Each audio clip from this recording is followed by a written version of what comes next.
Acid base balance. എങ്ങനെ നമ്മുടെ ശരീരത്തിൽ ആസിഡും ബേസും ബാലൻസ് ചെയ്യപ്പെടുന്നു? നമ്മൾ ഓർഗനിൽ മെയിനായിട്ട് ചെയ്യണത് ലങ്സ് അഡ്ജസ്റ്റിംഗ് CO2 കാർബൺ ഡൈ ഓക്സൈഡും, കിഡ്നി എന്ത് ചെയ്യുന്നു? Adjust bicarbonate. ഓക്കെ, നമ്മുടെ ശരീരത്തിലെ ബഫറിന് ഒരിക്കലും ഫങ്ഷൻ ചെയ്യാൻ പറ്റില്ല. ഇവർ രണ്ടുപേരും എന്ത് ചെയ്യുക?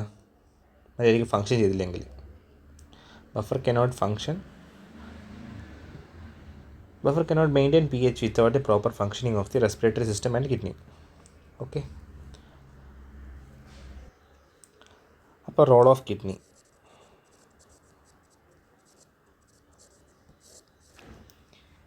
കിഡ്നീൻ്റെ എന്തൊക്കെയാണ് ഗുണങ്ങൾ? ആസിഡ് എലിമിനേഷൻ കിഡ്നി എങ്ങനെ ചെയ്യുന്നു? ഓക്കെ, ഒന്ന് secretion of small amount of free H+. Kidney secrete ചെയ്യുന്നു H+നെ. രണ്ടാമത്തെ combination of H+ with ammonia to form NH4.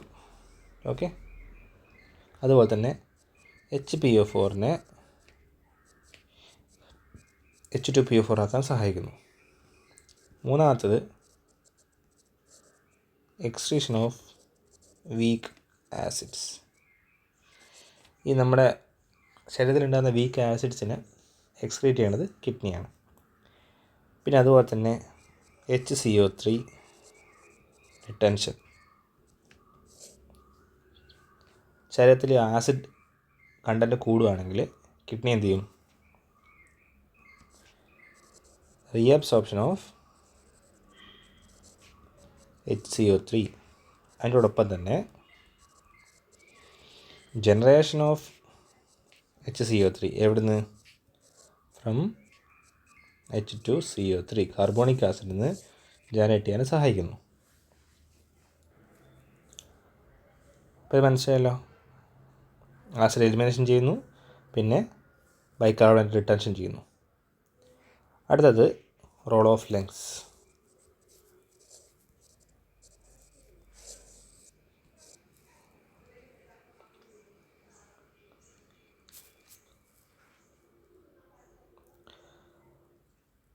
ലങ്സിൻ്റെ സിമ്പിളായിട്ടുള്ള മെത്തേഡാണ് ഈ ഒരു കാർബൺ ഡൈ ഓക്സൈഡിനെയും കാർബോണിക് ആസിഡിനെയും വെച്ചുള്ളൊരു കളിയാണ് ലങ്സിനുള്ളത്. കാർബൺ ഡൈ ഓക്സൈഡിനെ ഹീമോഗ്ലോബിൻ എന്ത് ചെയ്യുന്നു? കൊണ്ടുവന്നിട്ട്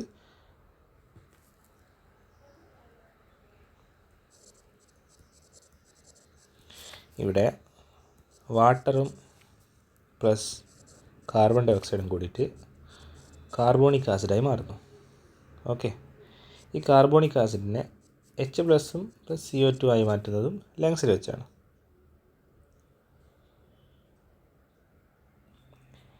ടിഷ്യൂവിലെത്തുമ്പോൾ ഇത് HbO2 എന്താക്കുന്നു? H+ ആയിട്ട് കമ്പയർ ചെയ്തതിന് ശേഷം ഇത് ടിഷ്യൂവിലെത്തിയിട്ട്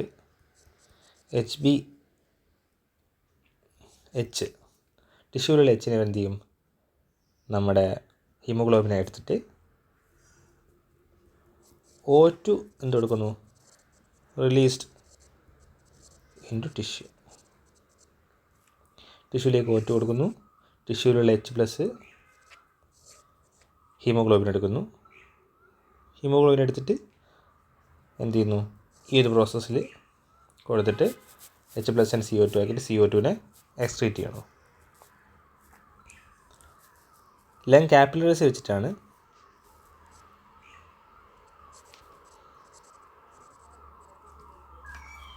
H2CO3 എന്താക്കുന്നു? H2O and CO2. ഈ വരുന്ന സാധനത്തിന് ലങ് കാപ്പിലറീസ് വെച്ചിട്ട് H2O CO3നെ H2Oയും CO2 ആയിട്ട് മാറ്റിയിട്ട് വാട്ടർ വേപ്പറായിട്ടും കാർബൺ ഡൈ ഓക്സൈഡ് മോളിക്യൂളായിട്ട് കൺവേർട്ട് ചെയ്തിട്ട് എക്സൈൽ ചെയ്ത് കളയുന്നു. അടുത്തത് cations and anions.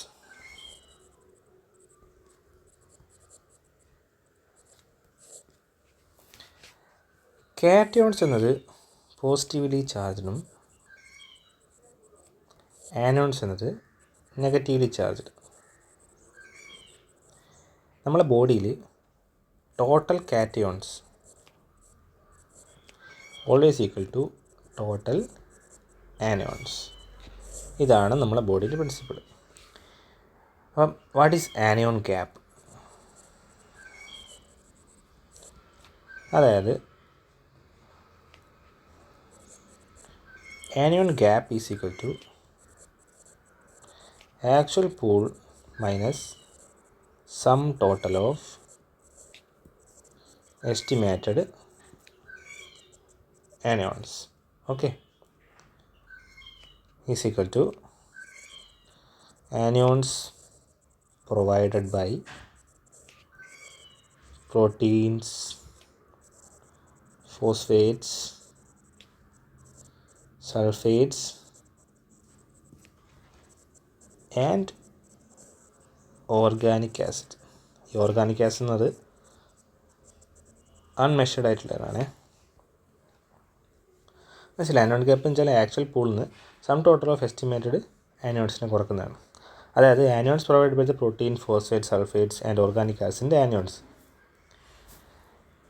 Anions gap എന്താണ് റെപ്രസെൻ്റ് ചെയ്യുന്നത് വെച്ചാൽ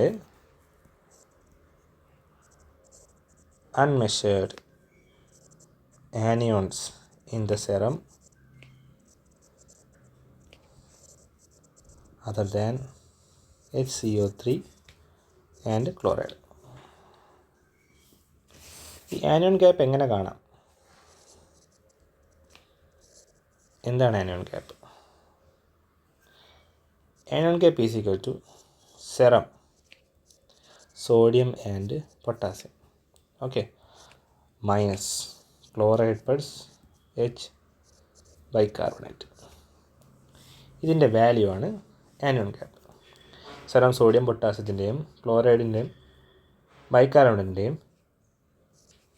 മൈനസ് സോഡിയം പൊട്ടാസ്യത്തിൽ നിന്ന് ക്ലോറൈഡും ബൈകാർബണേറ്റും കുറഞ്ഞാൽ എത്ര ഉണ്ടെന്നാണ് നോക്കണത്. അപ്പോൾ അതിന് നോർമൽ വാല്യൂ വെച്ചത് 10 to 18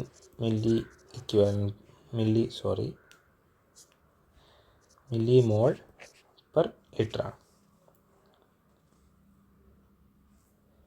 അപ്പോൾ ഈ നോർമൽ മോഡേൺ അനാലിസിസ് പ്രകാരം ആക്ച്വൽ മോഡേൺ അനാലിസിസ് പ്രകാരം ആനോൺ ഗ്യാപ്പ് എന്ന് വെച്ചാൽ 3 to 11 മില്ലി ഇക്വിവാലൻ്റ് ലിറ്ററാണ്. ഒരു ആവറേജ് ആയിട്ട് നമുക്ക് 6 മില്ലി ഇക്വിവാലൻ്റ് പെർ ലിറ്റർ ആയിട്ട് കാണാം. മോർ ദാൻ 11 ആയിട്ട് മില്ലി ഇക്വിവാലൻ്റ് പെർ ലിറ്റർ ആണെങ്കിൽ ഹൈ ആനോൺ ഗ്യാപ്പും നമുക്ക് പറയാം. പണ്ടത്തെ ഓൾഡ് മെത്തേഡിലാണ് ഈ ഒരു നോർമൽ വാല്യൂ എന്ന് പറയുന്നത് 10 to 16 മില്ലി ഇക്വിവാലൻ്റ് ലിറ്ററായിരുന്നു. ഓക്കെ, പിന്നെ നമുക്ക് കുറച്ച് ഇലക്ട്രോലൈറ്റ്സിൻ്റെ വാല്യൂസും കൂടെ നമുക്ക് പഠിച്ചു വെക്കണം. ഇലക്ട്രോലൈറ്റ്സിൻ്റെ നോർമൽ വാല്യൂസ്: സോഡിയം 140 കാണണം, ക്ലോറൈഡ് 100, പൊട്ടാസ്യം 4, CO2 22.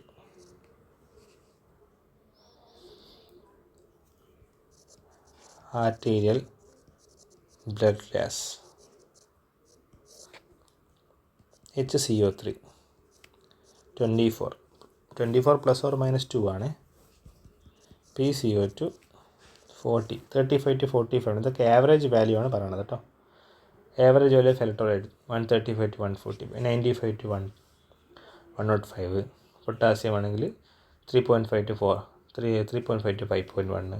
CO2 ആണെങ്കിൽ അങ്ങനെ. PaCO2 35 to 40 ആണ് average value. Okay, phosphate 95, pH 7.48 കാണുവാണ്. അതുപോലെ ഇങ്ങനൊരു വാല്യൂ ആണെങ്കിൽ നമ്മുടെ ആനിയോൺ ഗ്യാപ്പ് എന്നത് 140 + 4 - 100 + 24 = 20.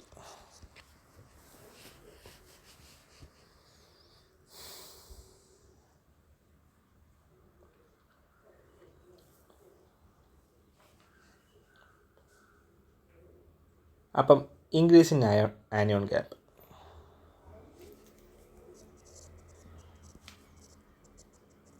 ഇൻക്രീസ് ഇൻ ആനിയോൺ ഗ്യാപ്പ് നോക്കാം. ഇൻക്രീസ്ഡ് പ്രൊഡക്ഷൻ അല്ലെങ്കിൽ റിട്ടൻഷൻ ഓഫ് ആസിഡ് പ്രൊഡക്ട്സ് ആണ്. അതാണ് ഇതിൻ്റെ definition. Increased production or retention of acid products. എവിടെ കാണും? Renal failure, diabetic ketoacidosis, lactic acidosis, സ്റ്റാർവേഷനിൽ കാണപ്പെടും. പോയ്സണിങ് വിത്ത് സാലിസിലേറ്റ്, പിന്നെ മീഥൈൽ ആൽക്കഹോൾ. അതായത് കൂടുതൽ H+ അയൺ ഉണ്ടായിക്കഴിഞ്ഞാൽ നമ്മുടെ ബോഡിയിലുള്ള ബൈകാർബണേറ്റ് ബഫർ എന്ത് ചെയ്യും? H+നെ ന്യൂട്രലൈസ് ചെയ്യാൻ സഹായിക്കും. അതായത് 140 + 4 - 100 + 10. ഇവിടെയുള്ള ബൈകാർബണേറ്റ് ന്യൂട്രലൈസ് ചെയ്യാൻ ഒരു 12 യൂട്ടിലൈസ് ചെയ്ത്, അപ്പം 34 വാല്യൂ ആനിയോൺ ഗ്യാപ്പ് കൂടി. നമ്മുടെ ആവറേജ് ആനിയോൺ ഗ്യാപ്പാണ് 20 by calculation. Decrease anion gap എന്നാൽ എന്ത്? ഇവിടെ സോഡിയം ഒന്നുകിൽ സോഡിയം ലെവൽ എന്ത് ചെയ്യുക? കുറയാം. ആൻഡ് ഈ ബൈകാർബണേറ്റും ക്ലോറൈഡ് ലെവലൊക്കെ നോർമലായിട്ട് നിൽക്കാം. അതായത് സോഡിയം കുറഞ്ഞ് 125 ആയി, സോഡിയം ബൈകാർബണേറ്റും പിന്നെ ക്ലോറൈഡും ബൈകാർബണേറ്റൊക്കെ നോർമലാണ്. അങ്ങനെയാണെങ്കിൽ ഇവിടെ 5 ആനിയോൺ ഗ്യാപ്പ് കുറഞ്ഞു. രണ്ടാമത്തെ കണ്ടീഷൻ എന്ന് വെച്ചാൽ സോഡിയം നോർമലാവാം ആൻഡ് ഈ ബൈകാർബണേറ്റും ക്ലോറൈഡും എന്താവാം? കൂടാം.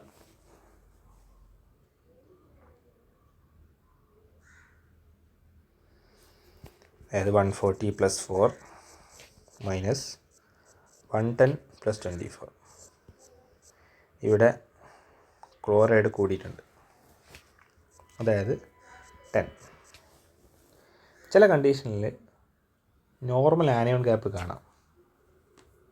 ഓക്കെ, അതായത് 140 + 4 - 114 + 20. ഇവിടെ ബൈകാർബണേറ്റ് കുറഞ്ഞിട്ടുണ്ട്, ക്ലോറൈഡ് കൂടിയിട്ടുണ്ട്. മനസ്സിലായില്ലേ? അവിടെ ആനിയോൺ ഗ്യാപ്പ് 10 ആണ്. അതായത് ഹൈപ്പർ ക്ലോറീമിക് അസിഡോസിസ്,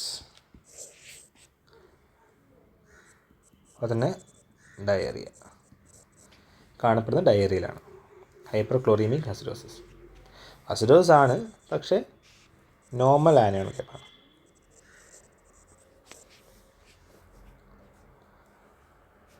ബാക്കി നെക്സ്റ്റ് ക്ലാസ് കാണാം.